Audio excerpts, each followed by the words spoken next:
जिस माँ को अनपढ़ कहकर बेटों ने घर से निकाला और पागल घोषित कर दिया, उसी की 10 साल की बेटी ने अदालत में जब कानून की किताब खोली तो जज की आंखों में भी आंसू आ गए। मेरा नाम विवेक वर्मा है। समाज में अक्सर रिश्तों को पैसों की तराजू पर तोला जाता है, लेकिन एक बच्चे का अपनी माँ के प्रति निस्वार्थ प्रेम कभी कभी बड़े बड़े दिग्गजों को भी झुका देता है। यह कहानी उज्जैन के एक छोटे से गांव से शुरू होकर शहर की सबसे बड़ी अदालत के उस कटघरे तक जाती है, जहां न्याय सिर्फ दलीलों से नहीं, जज्बातों से मिला। साहब, मेरी माँ पागल नहीं है, उन्हें बस अपनों ने मारा है और उनके हिस्से की जमीन हड़पना चाहते हैं। अदालत के भरे कमरे में ये शब्द एक नन्ही सी जान 10 साल की आरूसी ने कहे तो वहां मौजूद हर शख्स की सांसें थम गई। सामने कटघरे में उसकी माँ सावित्री फटे हाल कपड़ों में बेसुध बैठी थी। उसके बाल बिखरे थे और आंखों में एक अजीब सा सूनापन था। सावित्री के दोनों बड़े बेटे नीलेश और सतीश अपने महंगे वकीलों के साथ दूसरी तरफ खड़े थे। जज साहब, ये बच्ची नादान है। हमारी माँ की मानसिक स्थिति ठीक नहीं है। हम बस उनकी सुरक्षा के लिए उन्हें मानसिक आरोग्यशाला भेजना चाहते हैं और अब उनकी संपत्ति का संरक्षण अपने हाथ में लेना चाहते हैं। विपक्ष के वकील ने बड़ी चालाकी से दलील दी। नीलेश ने घड़ियाली आंसू बहाते हुए कहा, हुजूर, छोटी बहन अरुषि को बहकाया गया है। माँ ने पिछले हफ्ते खुद को कमरे में बंद कर लिया था। वे किसी के लिए भी खतरा हो सकती हैं। सावित्री कुछ नहीं बोल रही थी, बस पत्थर की मूरत बनी अपनी बेटी को देख रही थी। जज साहिब ने अपनी अरुषि की तरफ देखा और नरमी से पूछा, बेटा, तुम कह रही हो कि तुम अपनी माँ की पैरवी करोगी। क्या तुम्हें पता है कि अदालत कैसे चलती है? आरुषि ने अपनी छोटी सी पीठ पर टंगा स्कूल का बस्ता उतारा और उसमें से एक पुरानी डायरी और कानून की एक फटी हुई किताब निकाली। उसने बड़े आत्मविश्वास से कहा, जी हुजूर, मेरे बाबूजी शहर में मुंशी थे। उन्होंने मुझे सिखाया था कि सच को साबित करने के लिए डिग्री की नहीं, गवाहों और सबूतों की जरूरत होती है। और आज मैं अपनी माँ की वकील भी हूँ और सबसे बड़ी गवाह भी। अदालत में सन्नाटा छा गया और उसी ने कटघरे की तरफ बढ़ते हुए अपने भाइयों की तरफ देखा।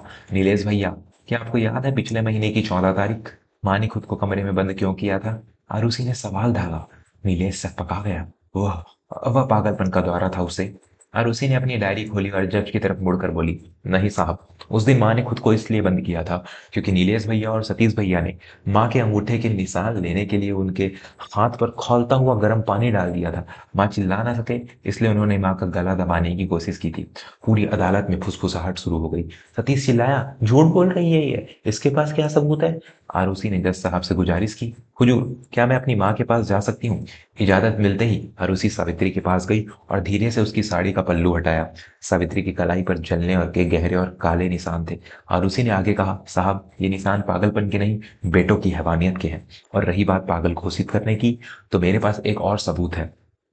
आरुषि ने बस्ते से एक छोटा सा वॉइस रिकॉर्डर निकाला।